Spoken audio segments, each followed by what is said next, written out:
Smarties, Miss Failing and Dash here. We're here with your reading lesson for today. Before we get started, we're going to do some of our high frequency words. So, here we go. Ooh. This was one of your spelling words not too long ago. If you got people, you are right. This word is people.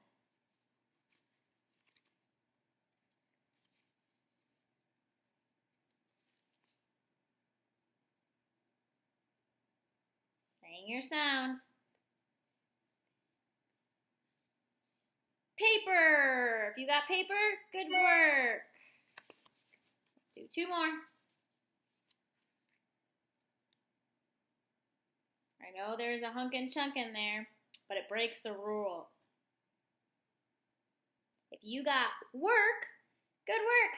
You're right. And last one. This is the easy one. Hopefully you got we. Nice job, Smarties. All right. So today's reading lesson is going to be you reading a story, whether it's on Epic or at home, but the only requirement is that it has to be non-fiction. So if you think back, what does non-fiction mean? Remember I told you the hint, non stands for, not. And fiction, the F in fiction stands for fake. It's not fake. It's going to be real. So a book on whales, a book on wolves, a book on bats, a book on planes, trains, anything that's giving you real facts about something is a nonfiction book. So Epic is a great tool to use for this. Otherwise, if you have a nonfiction book at home, you can always do that. So you can either read it, or if you're on Epic, you can also listen to it. Try reading along with it, or maybe it reads a page to you and you try reading a page. But first step is you need to either read or listen to a nonfiction book. Then, when you're all done, we're going to do our 5-finger rule. We've talked about this quite a bit when we were in the classroom, when we do to be able to kind of retell the story, or at least give me facts about the story. So your main idea of the story and then your key details. So remember, that's when I held up my hand. I said, what is the main idea of the story? What was the story about? Maybe the story was about how airplanes are made or how they're put together. Not just airplanes, but how they're put together. Or maybe the book is about wolves, but maybe it's about how wolves survive, or how they hunt for food, or how they raise their babies. So that's like the main idea, of the story. Then your fingers, you got 5 of them. These are your key details. So your key details are your facts that you learned from the story, the book that you read or you listened to.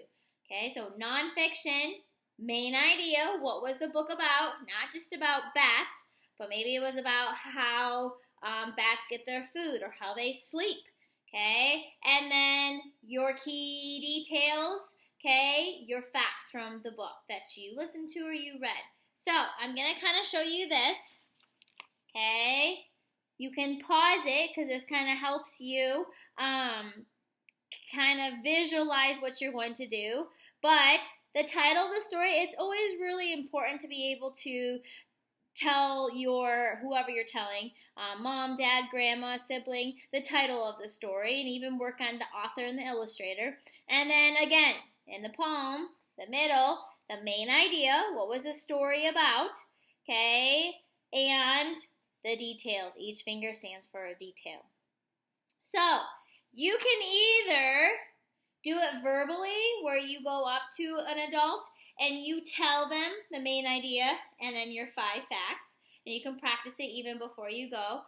Or something that's fun. Me, I'm more of a visual person. I like to kind of get my thoughts down on paper. So what you can do is you can take a plain piece of paper, okay, and you can trace your hand, which is what I'm doing right now.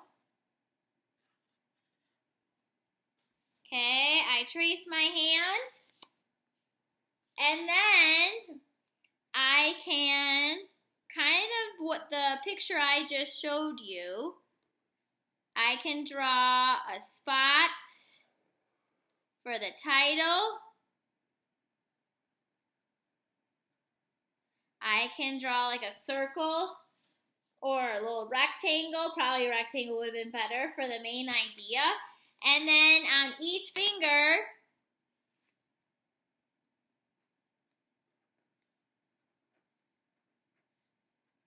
I started with the thumb, okay, but I can write out my facts on each finger. Fact 1, fact 2, fact 3, fact 4, fact 5, my details.